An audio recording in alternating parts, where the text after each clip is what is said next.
Hi ಎಲ್ಲರಿಗೂ Subbu Saviruchi YouTube ಚಾನಲ್ಗೆ ಸ್ವಾಗತ. ಇವತ್ತಿನ ವಿಡಿಯೋದಲ್ಲಿ ಹುರುಳಿಕಾಳಿನಿಂದ ಬಸ್ಸಾರು ಮತ್ತು ಪಲ್ಯನ ಹೇಗೆ ಮಾಡೋದು ಅಂತ ತೋರಿಸ್ಕೊಡ್ತಾ ಇದ್ದೀನಿ. ಈ ಸಾಂಬಾರು ರೈಸಿಗಾಗಲಿ ಮುದ್ದೆಗಾಗಲಿ ತುಂಬಾ ಚೆನ್ನಾಗಿರುತ್ತೆ.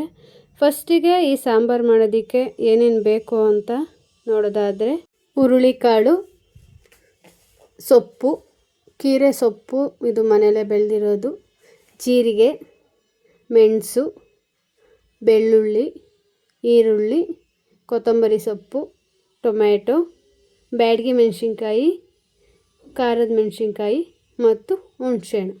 ಇಷ್ಟು ಐಟಮ್ಸು ಬೇಕಾಗುತ್ತೆ.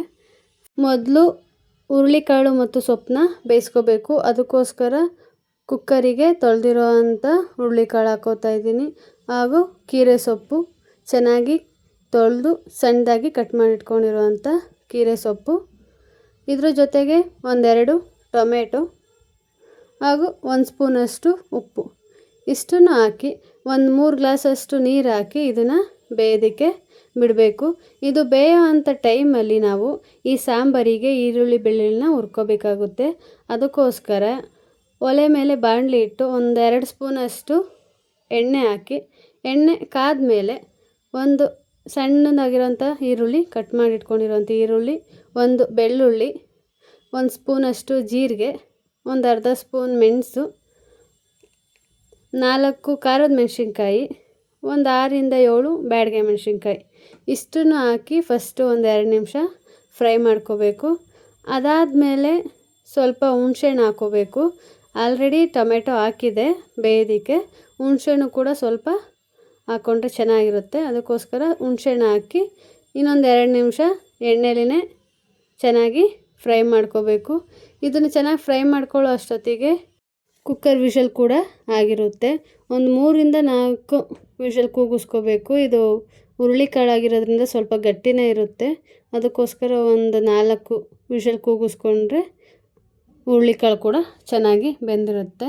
ಟೊಮೆಟೊ ಹಣ್ಣು ಕೂಡ ಚೆನ್ನಾಗಿ ಬೆಂದಿದೆ, ಅದನ್ನು ಸಪ್ರೇಟ್ ಎತ್ತಿಟ್ಕೋತಾ ಇದ್ದೀನಿ. ಈ ರೀತಿಯಾಗಿ ಹುರುಳಿಕಾಳು ಬೆಂದಿದ್ರೆ ಸಾಕು, ಇದು ರುಬ್ಬೋದಕ್ಕೂ ಚೆನ್ನಾಗಿರುತ್ತೆ. ಇಷ್ಟು ಬೆಂದಾದ್ಮೇಲೆ ಇದನ್ನು ನೀರು ಸಪ್ರೇಟು, ಹುರುಳಿಕಾಳು ಮತ್ತು ಸೊಪ್ಪು ಸಪ್ರೇಟ್ ಮಾಡಿ ಎತ್ತಿಟ್ಕೋತಾ ಇದ್ದೀನಿ. ಅದಾದ ನಂತರ ಇದನ್ನು ನಾವು ರುಬ್ಕೋಬೇಕಾಗುತ್ತೆ.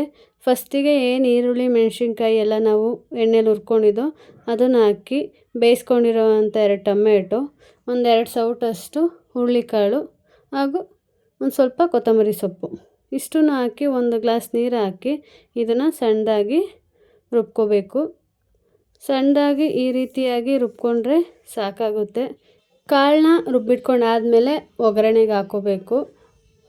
ಕುಕ್ಕರಿಗೆ ಒಂದು 3 ಸ್ಪೂನಷ್ಟು ಎಣ್ಣೆ ಹಾಕಿ, ಎಣ್ಣೆ ಚೆನ್ನಾಗಿ ಕಾದ ನಂತರ ಒಂದು ಅರ್ಧ ಸ್ಪೂನಷ್ಟು ಸಾಸಿವೆ, ಒಂದು ಸ್ವಲ್ಪ ಕರಿಬೇವು ಹಾಗೂ ಒಂದು ಜಜ್ಜಿರೋವಂಥ ಬೆಳ್ಳುಳ್ಳಿ, ಇಷ್ಟನ್ನು ಹಾಕಿ 1-2 ನಿಮಿಷ ಚೆನ್ನಾಗಿ ಫ್ರೈ ಮಾಡಿಕೊಂಡು ಏನು ರುಬ್ಬಿರೋ ಅಂಥ ಕಾಳಿರುತ್ತೆ ಅದನ್ನೆಲ್ಲ ಮಸಾಲೆನೂ ಹಾಕ್ಕೊಂಡು ಎಣ್ಣೆಲೇ 1-2 ನಿಮಿಷ ಹಾಗೇ ಫ್ರೈ ಮಾಡ್ಕೋಬೇಕು. 1-2 ನಿಮಿಷ ಆದಮೇಲೆ ಈ ರೀತಿ ಕುದೀತಾ ಇರೋವಂಥ ಟೈಮಲ್ಲಿ ನಾವೇನು ಸೊಪ್ಪು ಮತ್ತು ಕಾಳನ್ನ ಬೇಯಿಸಿರೋವಂಥ ನೀರಿರುತ್ತೆ ಆ ನೀರು ಹಾಕ್ಕೊಂಡು ನಮಗೆ ಸಾರು ಯಾವ ರೀತಿ ತೆಳುಬೇಕು ಆ ರೀತಿ ಮಾಡ್ಕೋಬೇಕು. ಇನ್ನೂ ತೆಳುಬೇಕು ಅಂದರೆ ಸ್ವಲ್ಪ ನೀರು ಕೂಡ ಆ್ಯಡ್ ಮಾಡ್ಕೋಬೋದು.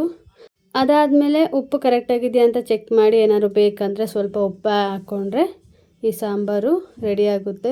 ಒಂದು 5-6 ನಿಮಿಷ ಚೆನ್ನಾಗಿ ಸಾಂಬಾರನ್ನ ಕುದಿಸ್ಕೊಂಡ್ರೆ, ಈ ರೀತಿಯಾಗಿ ಕುದಿಸಿದ್ರೆ ಸಾಂಬಾರು ಹುರುಳಿಕಾಳು ಬಸ್ಸಾರು ರೆಡಿಯಾಗುತ್ತೆ. ಈ ಸಾಂಬಾರು ರೆಡಿ ಆದಮೇಲೆ ನಾವೇನು ಸಪ್ರೇಟ್ ಕಾಳು ಮತ್ತು ಸೊಪ್ಪು ಇಟ್ಟಿರ್ತೀವಿ ಅದನ್ನು ಪಲ್ಯ ಮಾಡ್ಕೋಬೇಕು. ಒಂದು ಬಾಣಲಿಗೆ ಸ್ವಲ್ಪ ಎಣ್ಣೆ ಹಾಕಿ ಸಾಸಿವೆ, ಕರಿಬೇವು ಹಾಗೂ ಸಣ್ಣದಾಗಿ ಕಟ್ ಮಾಡಿರೋಂಥ ಈರುಳ್ಳಿ, ಇಷ್ಟನ್ನು ಹಾಕಿ ಎಣ್ಣೆಲಿ ಚೆನ್ನಾಗಿ ಫ್ರೈ ಮಾಡ್ಕೋಬೇಕು. ಈರುಳ್ಳಿನ ಚೆನ್ನಾಗಿ ಫ್ರೈ ಮಾಡ್ಕೊಂಡಾದಮೇಲೆ ಏನು ಬೇಯಿಸಿರೋ ಅಂಥ ಸೊಪ್ಪು ಮತ್ತು ಕಾಳಿರುತ್ತೆ ಆ ಕಾಳನ್ನ ಹಾಕೋಬೇಕು. ಕಾಳು ಹಾಕಿ ಹಾಗೇ 1-2 ನಿಮಿಷ ಎಣ್ಣೆಲೇ ಚೆನ್ನಾಗಿ ಫ್ರೈ ಮಾಡ್ಕೋಬೇಕು. ಅದನ್ನು ಫ್ರೈ ಮಾಡ್ಕೊಂಡಾದಮೇಲೆ ಇದಕ್ಕೆ ಸ್ವಲ್ಪ ಉಪ್ಪು ಕಮ್ಮಿ ಇದೆ ಅಂತ ಅನ್ಸೋಕ್ಕೋಸ್ಕರ ಉಪ್ಪು ಹಾಕ್ತಾಯಿದ್ದೀನಿ. ಹಾಗೂ ಒಂದು ಅರ್ಧ ಸ್ಪೂನಷ್ಟು ಸಾಂಬಾರು ಪುಡಿ ಹಾಗೂ ಒಂದು ಅರ್ಧ ಕಪ್ಪಷ್ಟು ತೆಂಗಿನಕಾಯಿ ತುರಿ, ಇಷ್ಟನ್ನು ಹಾಕಿ ಚೆನ್ನಾಗಿ ಮಿಕ್ಸ್ ಮಾಡಿ 3 ನಿಮಿಷ ಚೆನ್ನಾಗಿ ಬೇಯೋದಕ್ಕೆ ಬಿಟ್ಬಿಟ್ರೆ ಫ್ರೈ ಮಾಡ್ಕೊಂಡು ಹಾಗೆ ಬಿಟ್ಟರೆ ಈ ಸೊಪ್ಪು ಕಾಳಿನ ಪಲ್ಯ ಕೂಡ ರೆಡಿ ಆಗುತ್ತೆ. ನೋಡಿದ್ರಲ್ಲ ಹುರುಳಿಕಾಳಿಂದ ಬಸ್ಸಾರು ಮತ್ತು ಹಾಗೂ ಪಲ್ಯನ ಹೇಗೆ ಮಾಡೋದು ಅಂತ. ನಿಮಗೇನಾದರೂ ಈ ವಿಡಿಯೋ ಇಷ್ಟ ಆಗಿದ್ದರೆ ಲೈಕ್ ಮಾಡಿ, ಶೇರ್ ಮಾಡಿ ಆ್ಯಂಡ್ ಕಮೆಂಟ್ ಮಾಡಿ. ಹಾಗೂ ಇದೇ ರೀತಿಯ ಹೆಚ್ಚಿನ ವಿಡಿಯೋಗಳಿಗಾಗಿ ಸುಬ್ಬು ಸವಿರುಚಿ ಯೂಟ್ಯೂಬ್ ಚಾನಲನ್ನು ಸಬ್ಸ್ಕ್ರೈಬ್ ಮಾಡ್ಕೊಳ್ಳಿ.